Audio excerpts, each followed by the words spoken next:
Hi everyone, U X foundation സീരീസിലേക്ക് വീണ്ടും സ്വാഗതം. മിസ് ചെയ്തോ? എന്നാൽ എനിക്ക് മിസ് ചെയ്തു. കഴിഞ്ഞ എപ്പിസോഡിൽ നമ്മൾ 80th സ്റ്റേജ് സ്റ്റാർട്ട് ചെയ്തിട്ടുണ്ടായിരുന്നു. സത്യം പറയാലോ, അത് ഭയങ്കര ഹെവി ആയിരുന്നു. സോ നിങ്ങൾ ഇതുവരെ എത്തിയിട്ടുണ്ടെങ്കിൽ വെൽ ഡൺ. എപ്പോഴും പറയാറുള്ള പോലെ, if you are new here, I am stolen. I am an architect and product designer, experience designer, U X strategist, എന്ത് വേണമെങ്കിലും വിളിക്കാം. അതൊന്നുമല്ല ഇവിടുത്തെ വിഷയം. I am here to help you design better. Now in this part we are shifting gears. ആ raw messy data നമ്മൾ connect ചെയ്തു. പക്ഷെ ക്വസ്റ്റ്യൻ ഇതാണ്, നമ്മളത് വെച്ചിട്ട് ആക്ച്വലി എന്താണ് ചെയ്യുന്നത്? ഇവിടെയാണ് ആക്ച്വൽ മാജിക് തുടങ്ങുന്നത്. നമുക്ക് അഫിനിറ്റി മാപ്പിംഗ് വെച്ച് സ്റ്റാർട്ട് ചെയ്യാം.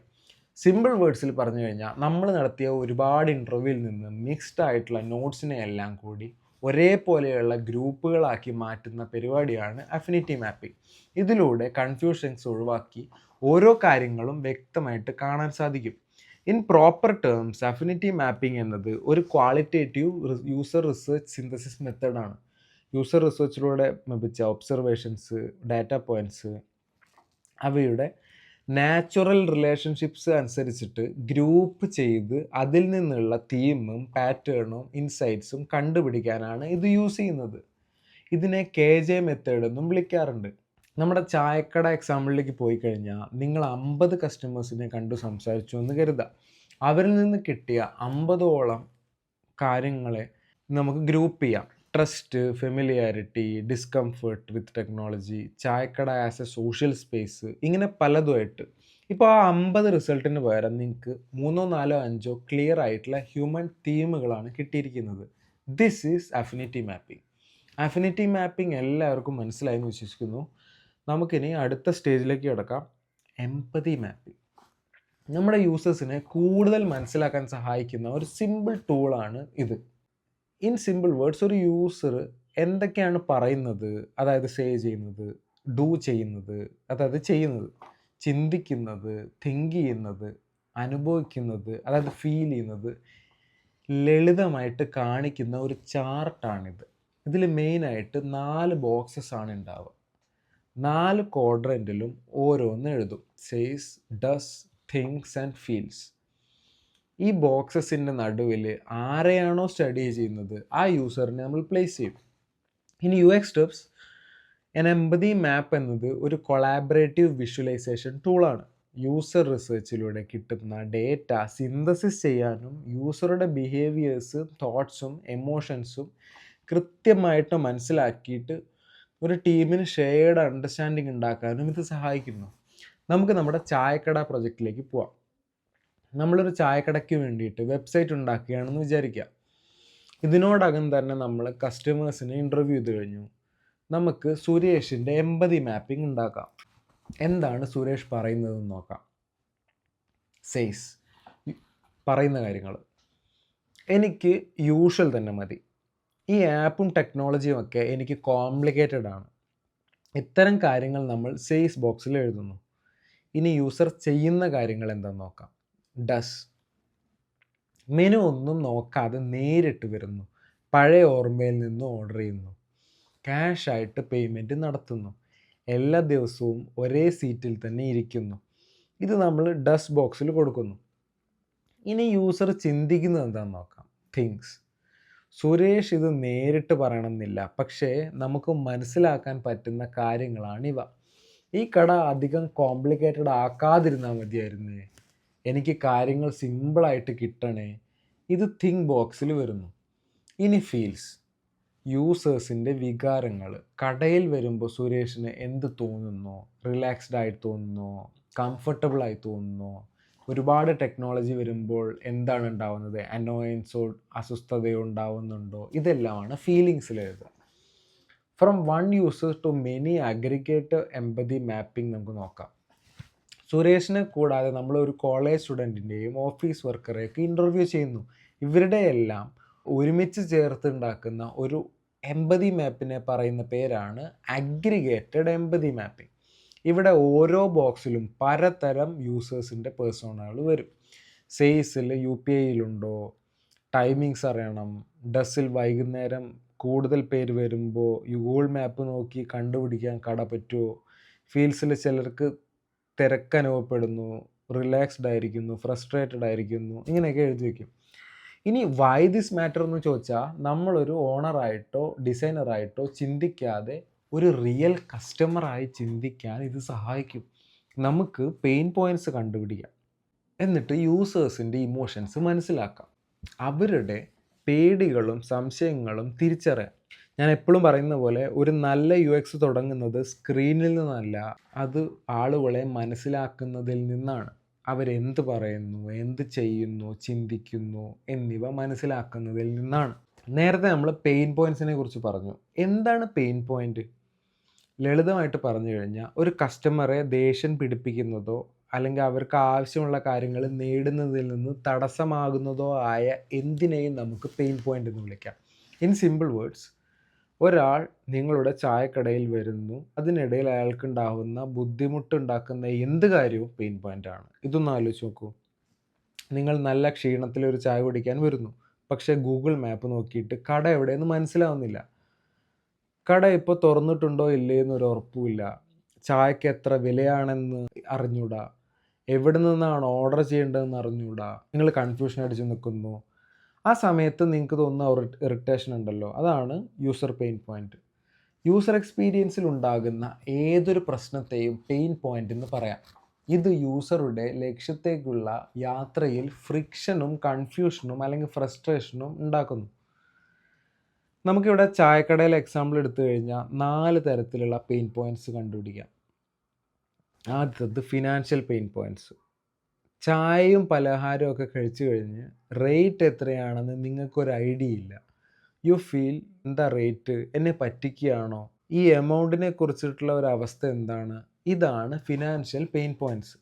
ഇനി നമുക്ക് പ്രൊഡക്റ്റ് പെയിൻ പോയിൻറ്റ്സിലേക്ക് കിടക്കാം. ചിലപ്പോൾ ചായ സൂപ്പറായിരിക്കും, അല്ലെങ്കിൽ ഒന്നിലും കൊള്ളില്ല, അല്ലെങ്കിൽ ഗ്ലാസ്സിൽ അഴുക്കുണ്ടായിരുന്നു, അല്ലെങ്കിൽ വിത്തൗട്ട് ചോദിച്ചിട്ട് പഞ്ചസാര ഇട്ട് തന്നു.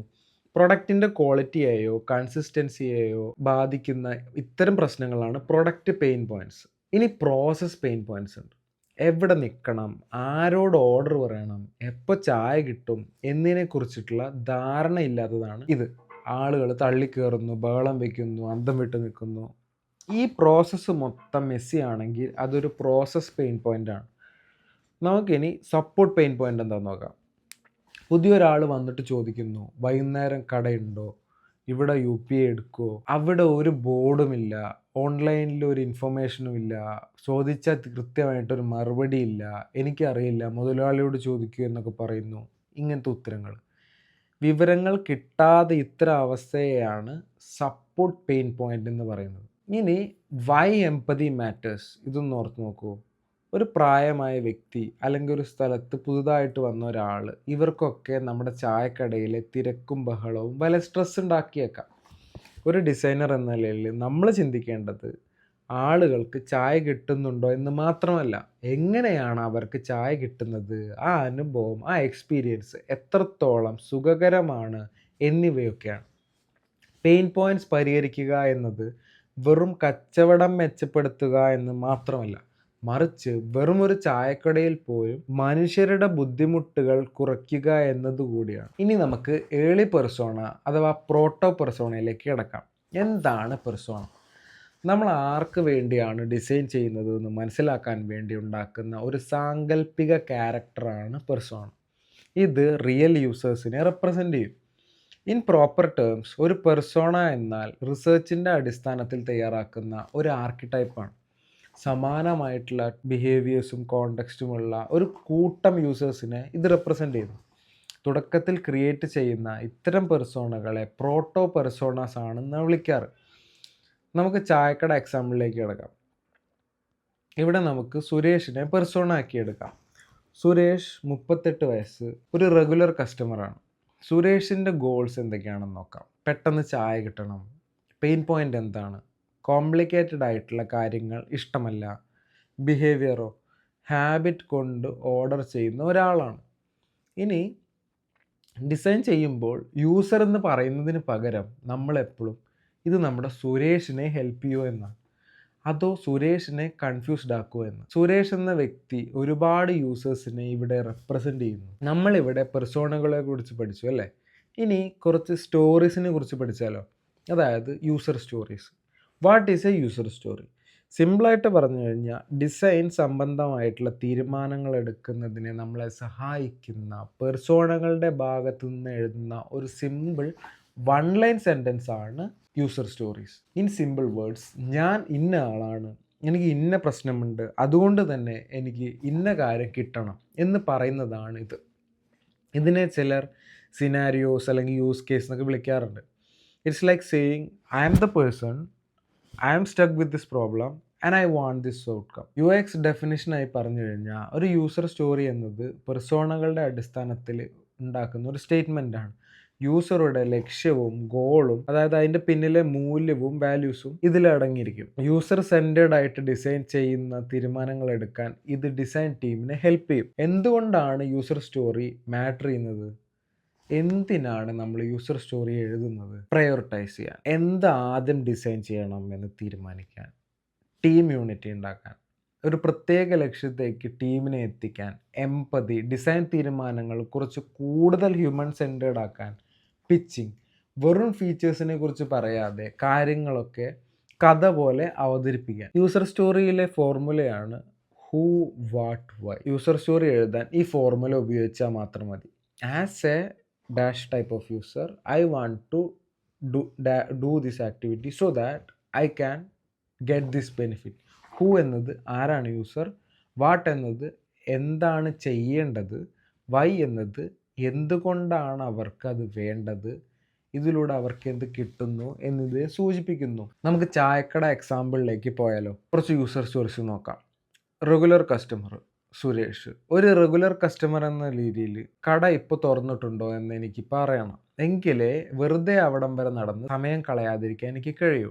അഞ്ജലി, ആദ്യമായി വരുന്ന ഒരാളെന്ന നിലയിൽ കടയുടെ ലൊക്കേഷനും അവിടെയുള്ള ഒരു ലാൻഡ്മാർക്ക് ഫോട്ടോയും എനിക്ക് കാണണം. എന്നാലേ വഴി തെറ്റാതെ എനിക്ക് അവിടെ എത്താൻ പറ്റും. രാഹുൽ, ഒരു സ്റ്റുഡൻ്റ് എന്ന നിലയിൽ അവിടുത്തെ മെനുവും വില വിവരവും എനിക്ക് അറിയണം. എങ്കിലേ അവിടുത്തെ അങ്ങോട്ട് ചെല്ലുന്നതിന് മുന്നേ എന്ത് ഓർഡർ ചെയ്യണമെന്ന് എനിക്ക് പ്ലാൻ ചെയ്യാൻ പറ്റും. കോയ, UPI ഉപയോഗിക്കുന്ന ആൾ എന്ന നിലയിൽ അവിടുത്തെ ഓൺലൈൻ പേയ്മെൻറ്റ് എടുക്കുമോ എന്ന് എനിക്ക് അറിയണം. എങ്കിലേ കൗണ്ടറിൽ ചെന്ന് ഞാൻ പ്ലിങ് അടിക്കാതെ നിൽക്കൂ. ഈ സ്റ്റോറികൾ ശരിയാണെങ്കിൽ നമ്മുടെ വെബ്സൈറ്റിൽ ഇനി പറയുന്ന കാര്യങ്ങൾ നിർബന്ധമായിട്ടും ഉണ്ടായിരിക്കും. Timings, map and landmark, menu and price, payment info. ഇവിടെ നമ്മൾ ഡിസൈൻ തുടക്കുന്നത് ഹീറോ സെക്ഷൻ എങ്ങനെ ഡിസൈൻ ചെയ്യണമെന്ന് ആലോചിച്ചിട്ടല്ല, പകരം മനുഷ്യരുടെ ആവശ്യങ്ങൾ എന്തൊക്കെയാണെന്ന് മനസ്സിലാക്കിയിട്ടാണ്. മിക്ക ഡിസൈനേഴ്സും ഡിസൈൻ ചെയ്യാൻ സ്റ്റാർട്ട് ചെയ്യുമ്പോൾ തന്നെ ഹീറോ സെക്ഷൻ എങ്ങനെ വരണം അല്ലെങ്കിൽ ഹോം പേജ് എങ്ങനെ വരണം ഇതിനെക്കുറിച്ചായിരിക്കും ചിന്തിക്കുന്നത്. എന്നാൽ ഇവിടെ നമ്മൾ പഠിച്ചു മനുഷ്യരുടെ ആവശ്യങ്ങൾ എന്തൊക്കെയാണെന്ന് നോക്കിയാണ് നമ്മൾ ഡിസൈൻ സ്റ്റാർട്ട് ചെയ്യുന്നത്. ഒരു യൂസർ സ്റ്റോറി എന്നത് വെറും ഒരു വാചകമല്ല, അത് ഭാവിയിൽ എടുക്കാൻ പോകുന്ന ഒരു ഡിസൈൻ തീരുമാനമാണ്. ഓൾറൈറ്റ് ഫ്രണ്ട്സ്, വീഡിയോ ലോങ് ആവുന്നുണ്ട്, അതുകൊണ്ട് നമുക്ക് ഇവിടെ പോസ് ചെയ്യാം. നമ്മൾ എംപതൈസ് ഫേസിൻ്റെ ഏകദേശം 80% കവർ ചെയ്തിട്ടുണ്ട്. ഇനി കുറച്ചും കൂടി കവർ ചെയ്യാനുണ്ട്. അത് കഴിഞ്ഞിട്ട് വേണം നമുക്ക് ഡിഫൈൻ, ഐഡിയേറ്റ്, പ്രോട്ടോടൈപ്പ്, ടെസ്റ്റ് എന്നീ ഫൗണ്ടേഷൻ സീരീസിലേക്ക് കിടക്കാൻ. അപ്പോൾ ഇനി അടുത്ത എപ്പിസോഡായിട്ട് കാണാം. അതുവരെ ബൈ.